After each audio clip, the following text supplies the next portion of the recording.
ഇന്ന് തന്നെ ഡൗൺലോഡ് ചെയ്യൂ. കാണൂ നിങ്ങളുടെ ഫേവറേറ്റ് ഷോസ്. ഞാൻ ഫ്രണ്ട്സിന്റെ അടുത്തേക്ക് ഒന്നുമല്ല പോകുന്നത്, കളരിക്കലേക്കാ. കളരിക്കലേക്കോ? അതെ, കൃഷ്ണ ഇനി ആ പൂജകളൊന്നും ചെയ്യണ്ട. അതിന്റെ പുണ്യം അവൾക്ക് കിട്ടുകയും വേണ്ട. ബാക്കി പൂജകള് ഞാൻ പൂർത്തിയാക്കിക്കോളാം. കൃഷ്ണ മരിക്കണ്ടേ? കൃഷ്ണ മരിക്കാതെ ഞാനിങ്ങനെ നവീന്റെ ഭാര്യയാവുന്നത്? എന്തിനാ മാഡം അങ്ങനെ ചിന്തിക്കുന്നേ? കൃഷ്ണയും മാഡത്തെ പോലൊരു പെൺകുട്ടിയല്ലേ. അവളുടെ ജീവൻ രക്ഷപ്പെടുമെങ്കിൽ അതൊരു നല്ല കാര്യമല്ലേ. പൂജകൾ പൂർത്തിയായി ശാപം തീരുന്ന നിമിഷം കൃഷ്ണ അവിടുന്ന് ഇറങ്ങും. മാഡത്തിന് നവീന്റെ ഭാര്യയായി ജീവിക്കുകയും ചെയ്യാം. പിന്നെ ഒരിക്കലും അവള് നിങ്ങളെ ശല്യപ്പെടുത്താനും വരില്ല. ഇത്രയും വലിയൊരു കാര്യം മാഡത്തിന് വേണ്ടി ചെയ്യുന്നതല്ലേ. അവൾ എവിടെയെങ്കിലും പോയി ജീവിച്ചോട്ടെ. അത് ശരിയാവില്ല. എന്റെ രൂപമുള്ള ഒരുത്തി ഈ ഭൂമിയിലുണ്ടാവുന്നത് എനിക്കിഷ്ടമല്ല. പ്രത്യേകിച്ച് നവീൻ താലി കെട്ടിയൊരു പെണ്ണ്. മാഡത്തിന്റെ മമ്മി പോലും കൃഷ്ണയോട് അങ്ങനെ പറഞ്ഞിരിക്കുന്നത്. മമ്മി കാണിക്കുന്ന മണ്ടത്തരെ എനിക്ക് കാണിക്കാൻ പറ്റില്ല. ഞാനും നവീനും ഒന്നിച്ച് ജീവിച്ചു തുടങ്ങുമ്പോ എവിടെങ്കിലും വെച്ച് അവളെ കണ്ടാലോ, അല്ലെങ്കിൽ ഏതെങ്കിലും തരത്തിൽ ഭീഷണിപ്പെടുത്തി എന്റെ നവീന്റെ മുന്നില് അവള് വന്നാലോ? ആ കുട്ടി അങ്ങനെ വരില്ല, എനിക്ക് അത്രയ്ക്ക് ഉറപ്പുണ്ട്. മനുഷ്യരുടെ മനഃശാസ്ത്രം മുഴുവൻ പഠിച്ചു വെച്ചിരിക്കുകയാണോ സിനി ചേച്ചി? എനിക്ക് വിശ്വാസമില്ല. അവളുടെ അമ്മയുടെ ഓപ്പറേഷന്റെ കാര്യം വന്നപ്പോ ഇത്രയും വലിയൊരു കാര്യം ചെയ്യാൻ അവള് വന്നില്ലേ? ഇനിയും പണത്തിന് ആവശ്യം വന്നാ അവൾ എന്താ ചെയ്യാ? ഒന്നുകിൽ മമ്മിയെ ഭീഷണിപ്പെടുത്തും, അല്ലെങ്കിൽ എന്നെയോ നവീനെയോ ഭീഷണിപ്പെടുത്തും. മാഡം ഇങ്ങനെ കാട് കയറി ചിന്തിക്കണ്ട. എനിക്കങ്ങനെ ചിന്തിച്ചേ പറ്റൂ. എന്റെ ലൈഫിന് സെക്യൂരിറ്റി വേണ്ടേ? മാഡം, ഞാനൊരു കാര്യം പറയാം. മാഡത്തിന് എന്ത് പറയാനുണ്ടെങ്കിലും അത് സിത്താര മാമിനോട് പറയാം. സിത്താര മാമിന്റെ തീരുമാനം എന്താണോ അത് മാഡം അനുസരിക്കാൻ വേണം. മമ്മിക്ക് തിരക്കാണ്.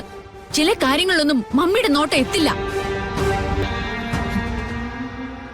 എന്റെ ജീവിതം രക്ഷപ്പെടാൻ ഞാൻ നോക്കിയിട്ട് ഒരൊറ്റ വഴിയെ കാണുന്നുള്ളൂ. സർപ്പദംശനം കൊണ്ട് തന്നെ കൃഷ്ണ മരിക്കണം. അങ്ങനെ തന്നെ മരിക്കും. അതിന്റെ വഴി എന്താണെന്ന് എനിക്ക് നന്നായിട്ട് അറിയാം. എന്താ മാഡം ഈ പറയുന്നേ? അതിന്റെ വഴിയെന്ന് പറഞ്ഞ എന്തെങ്കിലും വിധത്തിൽ കൊല്ലാനുള്ള വഴിയോ? അങ്ങനെയെങ്കിൽ അങ്ങനെ. അവിവേകം കാണിക്കല്ലേ മാഡം. ഒരാളുടെ ജീവന് ഭീഷണിയാവോന്ന് പറയുന്നത് ചെറിയ കാര്യമല്ല. വലിയ വലിയ ആളുകള് അവരുടെ ഐശ്വര്യത്തിന് വേണ്ടി ചില മൃഗങ്ങളെ ബലി കൊടുക്കാറില്ലേ? അവളുടെ കാര്യത്തിലും അങ്ങനെ ചിന്തിച്ചാ മതി. ബലി കൊടുക്കേണ്ടി വന്നാ ബലി കൊടുക്കണം മാഡം. പിന്നെ നമ്മൾ തമ്മിൽ സംസാരിച്ചതൊന്നും മമ്മി അറിയണ്ട. അറിഞ്ഞാ സിനിച്ചേച്ചിക്ക് തന്നെയാണ് അതിന്റെ ബുദ്ധിമുട്ട്.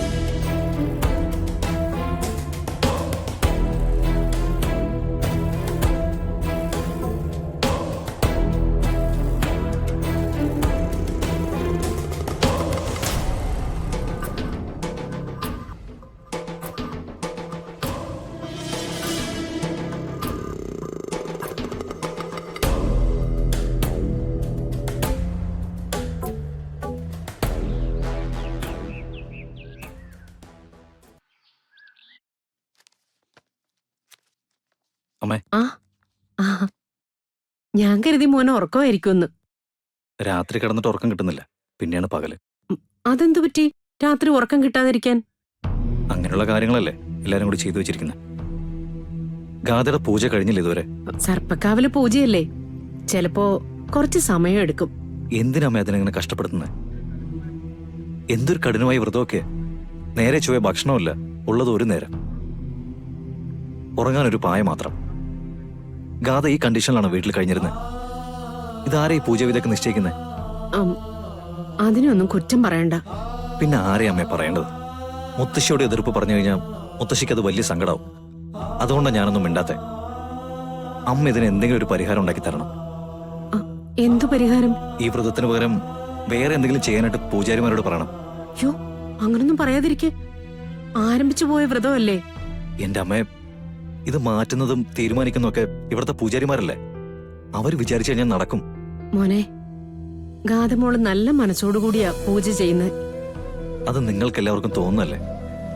ആരെയും വേദനിപ്പിക്കണ്ടെന്ന് കരുതി അയാൾ തലയാട്ടുന്നുണ്ടാവും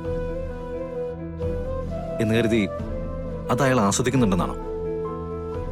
അല്ലെങ്കിൽ തന്നെ പിന്നെ എന്തിനാ ആളുകളെ ബുദ്ധിമുട്ടിച്ചും വേദനിപ്പിച്ചും വ്രതെടുപ്പിക്കുന്നത്? ഇത് സ്ഥിരം പറയുന്നൊരു കാര്യമാണ്. നാളത്തെ നന്മയ്ക്ക് വേണ്ടി ഇന്ന് കഷ്ടപ്പെടണമെന്ന്. അല്ല, കഷ്ടപ്പെടുന്നതിന്റെ ആവശ്യമുണ്ടെങ്കിൽ കഷ്ടപ്പെടുന്നതിൽ തെറ്റില്ല. അതില്ലെങ്കിൽ പിന്നെ എന്തിനാ ചെയ്യുന്നത്? സത്യം പറഞ്ഞാലേ ഈ പൂജാരിമാർക്കൊക്കെ ഉള്ളിന്റെ ഉള്ളിൽ ചെറിയ അസൂയുണ്ട്. നല്ല രീതിയിൽ ജീവിക്കുകയും ഭക്ഷണം കഴിക്കുകയും നല്ല പട്ടുമെത്തിൽ ഉറങ്ങുന്നവരെയും കാണുമ്പോ ഇവന്മാരെ ഒന്ന് ശരിയാക്കി കളയാന്നുള്ള തോന്നല. അതാ ഇങ്ങനെയൊക്കെ കാണിക്കുന്നത്. ആചാരങ്ങളെ ഒന്നും തള്ളി പറയണ്ട. അത് അമ്മയ്ക്ക് ഇഷ്ടമാവില്ല. ഞാൻ പിന്നെ എന്താ ചെയ്യേണ്ടതമ്മേ? തൽക്കാലം ക്ഷമിക്കുക, അത്രേ ഉള്ളൂ. നീ ചെറിയ കുട്ടിയായിരിക്കുമ്പോഴേ നിന്നെ പ്രതിരോധ കുത്തിവയ്പ്പിന് കൊണ്ടുപോകും. കുത്തിവെക്കാനൊന്നും നീ സമ്മതിക്കില്ല. അവിടെ നിൽക്കുന്ന ആളുകളെയൊക്കെ ചവിട്ടുകയും കടിച്ചു പറിക്കുകയും ഒക്കെ ചെയ്യും.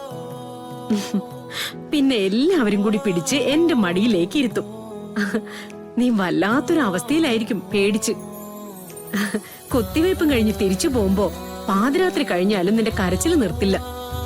എന്നിട്ട് വിതുമ്പി വിതുമ്പി എന്നോട് ചോദിക്കും, ഇതെന്തിനോ ഇങ്ങനെ വേദനിപ്പിക്കുന്നതെന്ന്.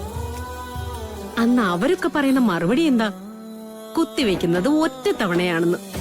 പക്ഷെ അതിന്റെ ഗുണം ജീവിതകാലം മുഴുവനുമാണെന്ന്. ഇപ്പൊ നീ ചോദിക്കുന്ന ചോദ്യങ്ങളും അങ്ങനെ തന്നെയാണെന്നാ എനിക്ക് തോന്നുന്നത്. എനിക്ക് പറയാനുള്ള മറുപടിയും അതാ.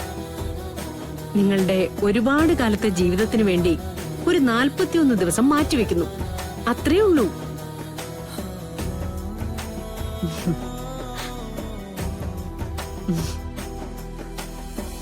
അമ്മയുടെ നല്ല കുട്ടിയല്ലേ?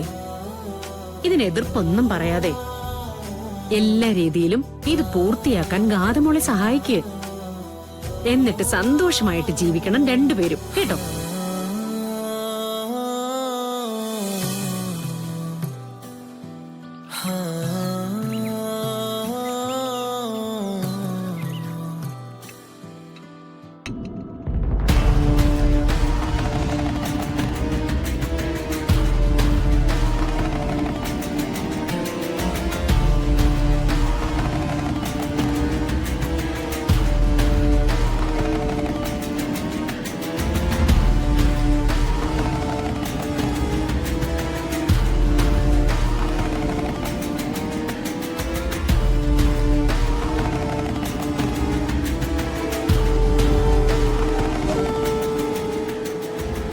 അല്ല മാഡം, ഇതിപ്പോ എവിടുന്ന് സംഘടിപ്പിച്ചു? ഗാഥാ മാഡത്തിന്റെ ഡ്രസ് കളക്ഷനിൽ ഇങ്ങനെയൊന്നും കണ്ടിട്ടില്ല, അതുകൊണ്ടാ ചോദിച്ചേ.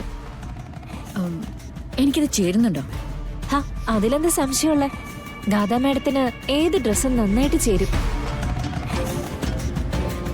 അല്ല, ഇതിപ്പോ എങ്ങോട്ടാ പോകുന്നേ? ഫ്രണ്ട്സ് ആയിട്ട് എന്തെങ്കിലും പ്രോഗ്രാം ഉണ്ടോ?